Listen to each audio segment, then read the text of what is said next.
Hello, Louisiana Beer Reviews. This is the Stella Artois Solstice Lager. It was introduced for the spring of 2020 for obviously the summer solstice. 4.5% alcohol, very low calories, 105.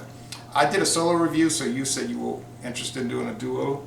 Yeah, this was actually gifted to me by my neighbor Michael, we're always like sharing beers back and forth, and he says, "Hey David, why don't you go ahead and try this?" And then try this. That's pretty good. And then he gave me a second one and said, The Mythos. "Let's go ahead and do it." He said, "Let's go ahead and do a beer review." And I said, "Okay."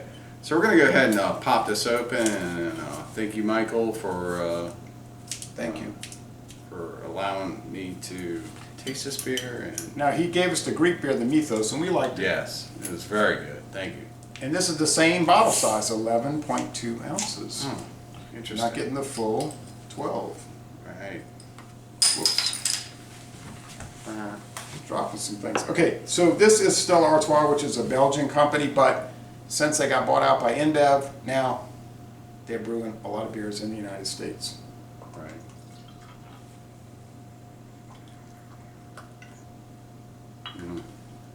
So it's getting like that taste you get at a store. They're like, "Oh yeah, you can have a taste and go away."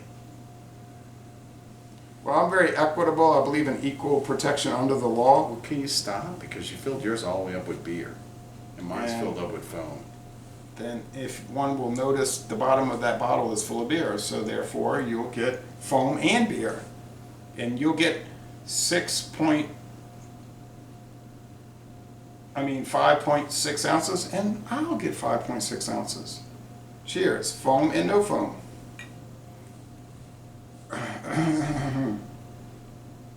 Not fair.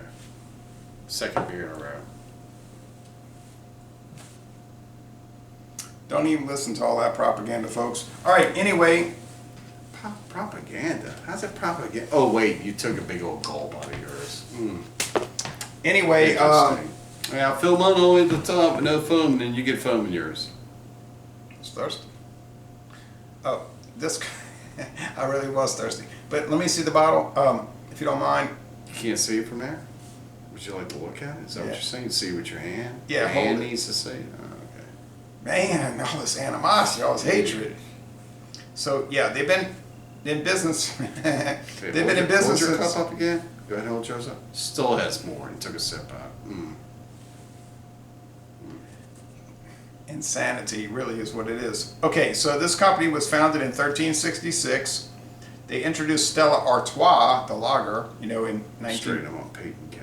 1926, Super Bowl Cat. close to 100 years ago. And then what happened was they got bought out, so they started doing all these variants, Well, I think in Europe there are a lot of variants, but in America we get like little trickles of things. Yeah, that beer is so high in your glass it might spill. As you're sitting there talking and pontificating back and forth. Yeah. But since their buyout by InBev, they started doing a lot of American brews. You remember the Midnight Lager, and now the summer.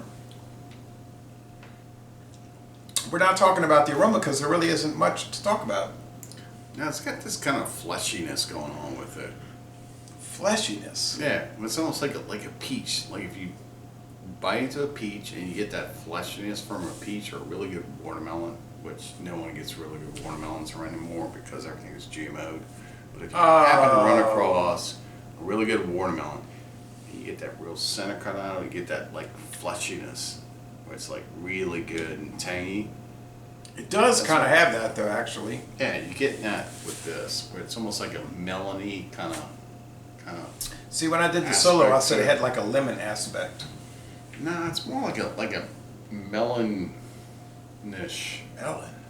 Yeah.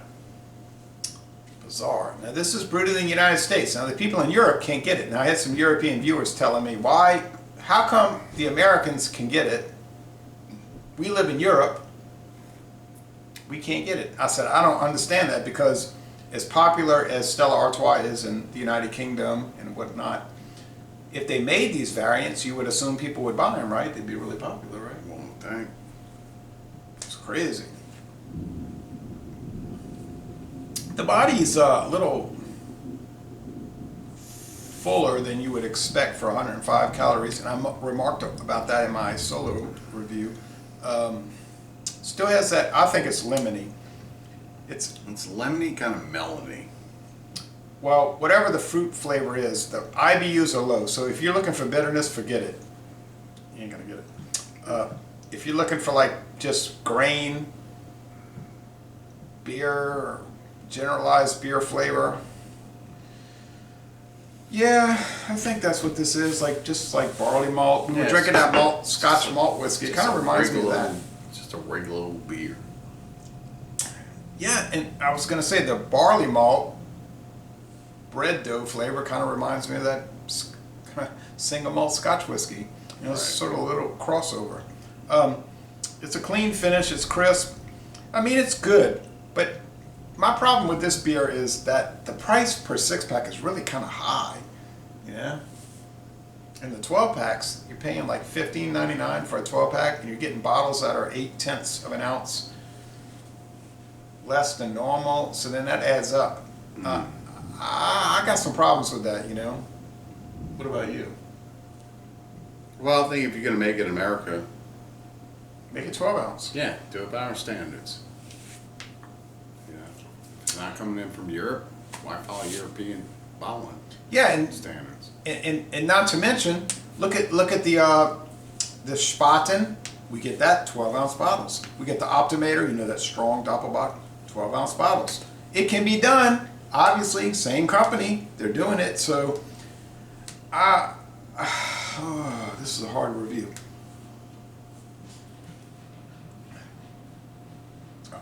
I like it. There's a nice yeasty quality. It's a good beer. I think I gave it just an 85 on the initial review. I would tend to go higher now.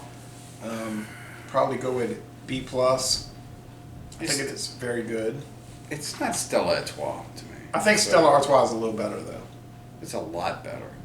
You say a lot better. And I'm gonna give reasons why it's a lot better, because it's what you expect out of it. I mean, you run around, you're taking a name and you're moving around from beer style to beer style.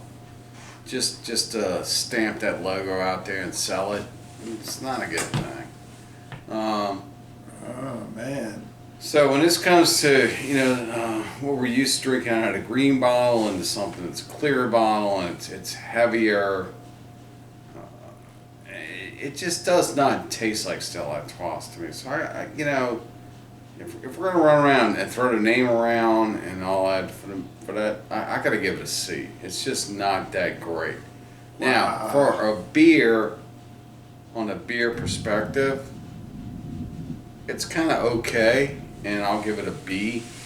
I really don't know what style are going with this. And it's like when it came out with the black one, I was just like, really? What is this? Like a black amber or a black? What is this? I really liked it. I liked it. I liked it a lot. But it was expensive.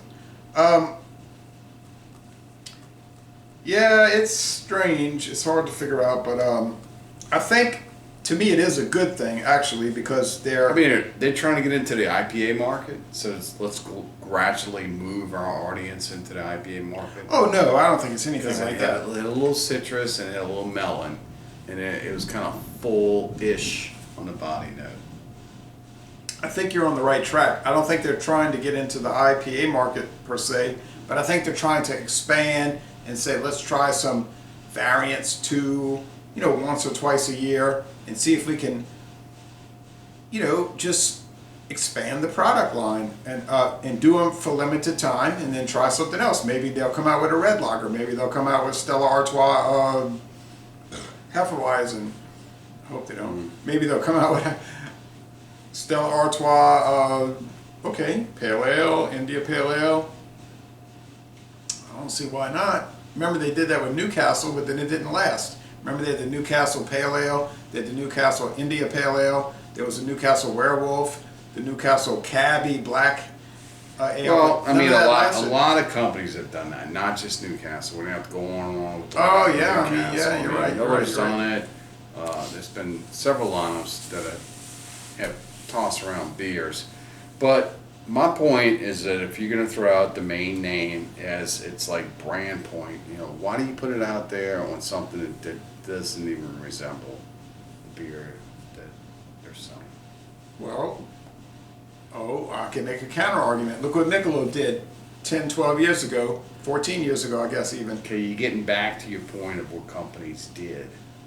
This is something from them. That was something that was done a long time ago, and that's just something that's happening again. Yeah, it's still an But applicable. Michelob's always had Michelob Light, Michelob. No, they had Michelob only from 1896 until 1978. That's 78 and 4. That's 82 years. I do think it's applicable. I think there's no problem with companies trying to expand their product line and try things different. It may not succeed. Maybe it's a big failure. It's no skin off my back. I'm not making the product. I'm just doing videos and trying them. Big deal, you know. Now, they might lose their shirt on it. I doubt they will. You know, but it's fun to try them. You'll agree with that. It's fun to try all the different types, right? It is fun to try, but I think sometimes it kind of loses the purity of the brand. Okay, yeah, it's not a great hit. We're not sitting here saying this is a great hit. I thought the Black Lager the Midnight Lager, that's what it was called, was really a hit. You didn't think so. But anyway, oh well, no big deal. We'll survive. We will survive.